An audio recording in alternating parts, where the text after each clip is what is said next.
Hussain passes on the caliphate to Imam Zain al-Abidin. Excerpt from Al-Wasi wal-Wasi Ahmad al-Hasan by Sheikh Nazim al-Uqayli. When the situation tightened on Hussain, peace be upon him, and he was the only one left, he turned to the tents of Banu Ali and saw them empty. Then he turned to the tents of Banu Aqil and saw them empty. Then he turned to the tent of his companions and saw no one was there.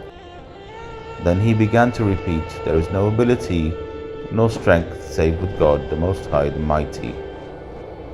Then he went to the tents of the women and went to the tent of his son, Zain al-Abidin, peace be upon him. He saw him lying on a spread made from leather. He entered, and Zainab was with him nursing him.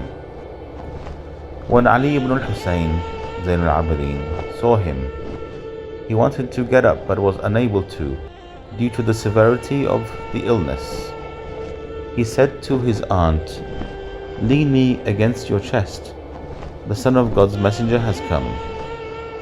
So Zainab sat behind him and leaned him against her chest. Hussain began to ask his son about his illness. All the while he was thanking God Most High. Then he said, "O father, how did you deal with these hypocrites today?" Hussain said to him, "O my son, Satan has taken them and made them forget God's reminder. Then a war sprung up between us and them. May God curse them, until the earth flowed with blood from us and them." Ali said, "O father, where is my uncle Abbas?" When he asked about his uncle, Zainab began to choke back her tears, and she started looking at her brother as to how he will answer him, since he hadn't told him about the martyrdom of his uncle Abbas, lest his illness become worse. So he said, "My son, your uncle has been killed. They cut off his hands at the bank of the Euphrates." Ali ibn al-Hussain wept bitterly until he fainted. When he regained consciousness, he started asking about all of his uncles, and Hussain would say, "He was killed." He asked, "Where is my brother Ali, and Habib ibn Madahir, and Muslim ibn Awsajah, and Zuhair ibn al-Qayn?" He said, "My son, you need to know that there is no man left in the tents but me and you. And as for these about whom you inquire, they have all been struck down on the earth."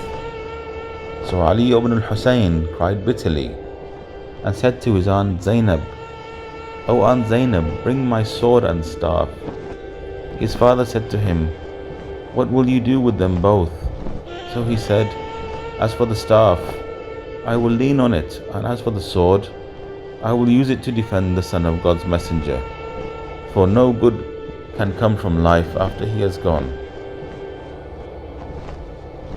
Hussain stopped him from doing that, and he hugged him to his chest and said to him, "O my son, you are the best of my progeny and the most superior of my family, and you are my vicegerent on these dependents and children. They are strangers and have been dejected. They have been ill-treated and been made orphans. They have been shown disrespect by the enemy and been exposed to the events of time. Calm them if they scream, and comfort them when they feel lonely, and ask about their feelings with comforting speech. For there is no man left now to show them kindness save you. There is none save you to whom they can complain when grieved. Let them take comfort from you. Comfort them. Let their tears be for you, and your tears be for them." Then he held on to him with his hand and yelled at the top of his voice, "O Zainab, O Kulthum, O Sukaina, O Ruqayya, and O Fatima, listen to what I say, and know that my son here is my vicegerent on you, and he is an Imam who needs to be obeyed." Then he said to him, "O son, convey my salutations to my Shia. Say to them, my father died a stranger, so lament him. He passed away as a martyr, so cry over him.